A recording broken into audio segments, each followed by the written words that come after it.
안녕하세요. 서울대학교 정대영입니다. 이 시간에는 나노물질의 특성에 대해서 얘기해 보도록 하겠습니다. 먼저 과학자들이 하는 일들을 우리 무엇이라고 할까요? 과학자들이 하는 일의 가장 큰 일은 물질을 연구하는 일입니다. 물질을 연구한다는 것은요, 물질의 새로운 특성을 알아내는 것이기도 하고요.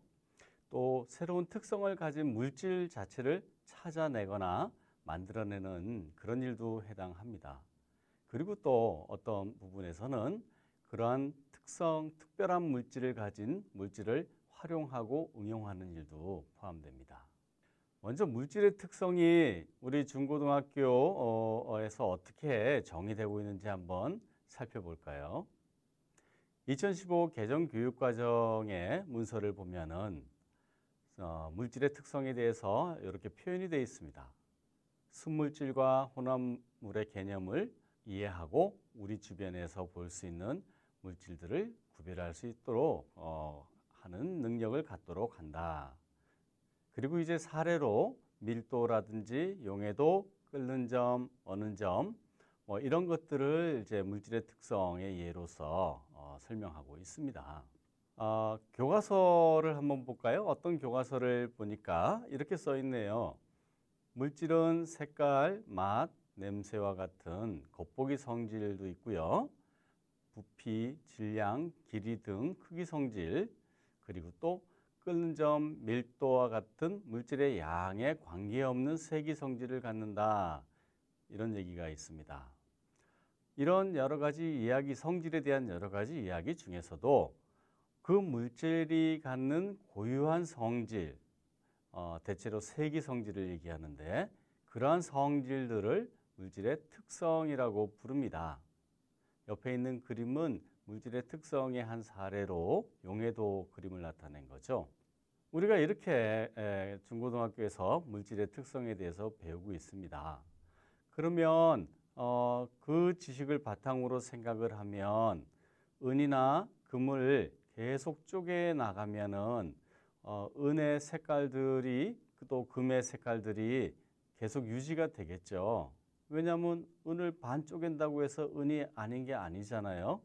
금을 반 쪼개고 또 반 쪼개고 또 반 쪼갠다고 금이 아닌 게 아니고 그게 금이라면 금의 색깔을 똑같이 띠겠죠.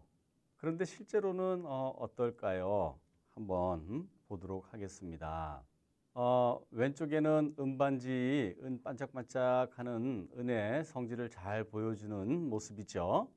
그런데 이 은을 계속 잘게 나누어서 크기가 여기 그림에 있는 요 작은 요 동글동글한 입자들 보이시죠? 이런 입자들. 이런 입자들만큼 작아지면, 다시 말하면 그 입자들은 1mm의 10만 분의 1 정도 되는 아주 작은 크기거든요. 정확한 단위로 쓰면 한 10 나노미터 정도 되는 크기입니다. 이런 정도로 작아지면 은이 은색이 아니고요. 여기 위에 있는 보이는 것처럼 보라색처럼도 보이고 주황색처럼도 보이고 노란색처럼도 보이고 다양한 색들을 가질 수 있게 되는 겁니다. 굉장히 이거는 곤란하죠. 은이 계속 쪼개면 그대로 은의 성질을 유지하고 있어야 되는데 은의 색이 안 보이고 은과 다른 색이 은의 색으로 보이네요. 이런 성질이 나타납니다. 금도 한번 볼까요? 왼쪽에 있는 병에 담긴 부분이 금입니다. 금이 아까 은처럼 한 10나노미터, 20나노미터 정도 크기가 작아지면 물속에 둥둥 떠가지고 이렇게 빨간색을 나타냅니다. 즉 금이 아주 작아지니까 금의 색이 아닌 색을 띠네요. 물질의 특성으로 잘 알려진 녹는점도 한번 볼까요? 이 그림, 오른쪽 그림이 금의 녹는점 그림인데요. 크기가 아주 큰 상태에서는 금이 녹는 점으로 알려진 1064도씨 정도 나옵니다. 그런데 크기가 점점 작아지니까 어떻습니까? 금의 녹는 점이 300도씨도 안 될 정도로 낮아졌네요. 어마어마하게 녹는 점이 바뀌었네요. 녹는 점이라는 건 물질의 특성이라고 우리가 배우고 있고, 물질의 특성은 그 물질에 대해서 고유하다고 했는데 크기에 따라서도 바뀌어 버리고 있군요. 이런 특징이 관찰됩니다. 입자들이 아주 작아지니까. 그래서 물질의 특성을 다시 한번 살펴봐야 될 것 같습니다. 우리가 눈으로 관찰할 만큼 덩어리가 큰 상태에서 우리는 그 물질이 가지고 있는 고유한 성질을 물질의 특성이라고 하는데, 그때는 크기나 양에 따라 물질의 특성이 달라지지 않죠. 그런데 물질이 나노 크기 정도로 아주 작아지니까 그 물질만이 나타내는 고유한 성질을 띠는 거는 맞는데, 그 성질이 크기나 양에 따라 달라지네요. 그렇게 물질의 특성에 대한 정의가 크기에 따라 달라지네요. 이런 것들을 우리가 금방 확인할 수가 있겠습니다. 그러면 나노물질이 되면 무엇이 특별할까요? 중요한 성질 중에 하나가 부피 대 표면적의 비가 증가하는 것으로 얘기할 수 있습니다. 여기 왼쪽 그림에 보면은 직육면체가 1cm, 1cm, 1cm 되는 한 덩어리로 있을 때하고 아주 작은 1나노, 1나노, 1나노짜리 이 작은 단위들의 합으로 있을 때하고 비교해 보면은 표면적이 6cm, 제곱센티미터에서 6천만 제곱센티미터로 어마어마하게 달라지는 것을 볼 수 있죠. 이렇게 부피 대 표면적의 비가 엄청나게 변합니다. 간단한 예를 보려고 밑에 그림을 1m, 1m, 1m짜리와 1나노, 1나노, 1나노짜리로 되어 있는 거 계산한 과정 보여주었는데, 금방 비교해 보면은 같은 양의 물질이지만 크기가 작아지니까 표면적이 기하급수적으로 커지는구나, 이런 것을 알 수가 있습니다.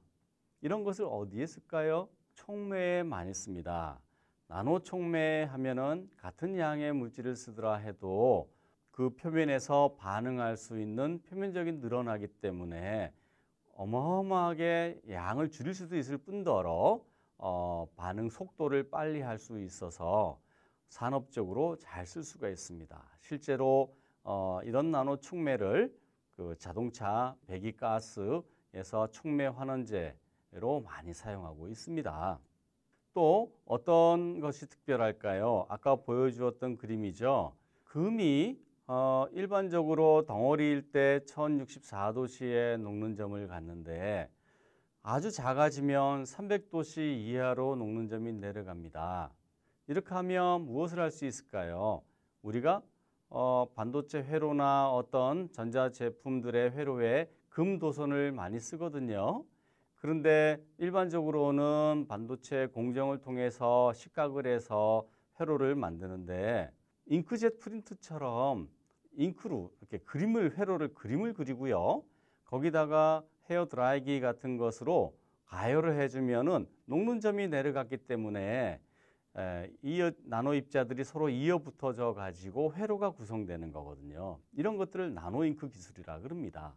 이렇게 회로 같은 것들을 자유자재로 그릴 수 있는 방법이 생기는 거죠. 어떤 것이 특별할까요? 크기를 조절하면 물질의 성질이 바뀐다는 것을 보았는데, 특히 물질이 내는 빛의 파장이 조절됩니다. 지금 이 물질은 양자점이라는 물질인데요. 양자점이라는 물질은 이쪽에 아래쪽에 전자가 있다가 에너지를 받으면 위쪽으로 가고요. 또 시간이 좀 지나면 위에 있는 에너지가 높은 전자가 아래로 내려오면서 빛을 냅니다.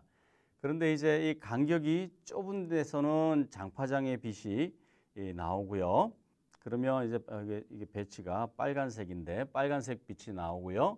그 다음에 이 간격이 조금 더 넓어지면 그거보다는 에너지가 조금 큰 중파장의 빛, 초록색 빛이 이렇게 나오게 되고요. 그 다음에 간격이 더 넓어지면은 에너지가 커서 단파장의 빛, 파란색 빛이 나옵니다.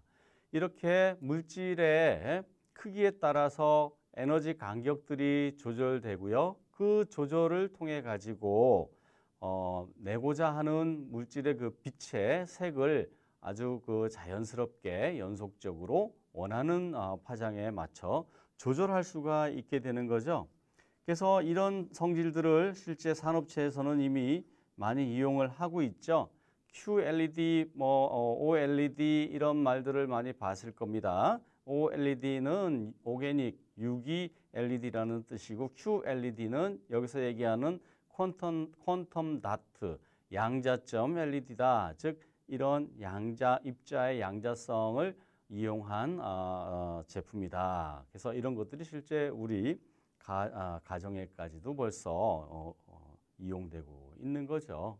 이렇게 이제 물질의 특성이 나노 물질로 작아졌을 때 일반적인 덩어리 물질과는 다른 아주 재미있는 성질들이 있는 걸 보았고요. 그 성질들을 이용해서 우리 주변에서는 이미 산업적으로 많이 쓰이고 우리가 그 혜택을 보고 있다는 것을 확인해 보았습니다. 잘 들어주셔서 감사합니다. 이것으로 이 주제에 대한 강의를 마치겠습니다.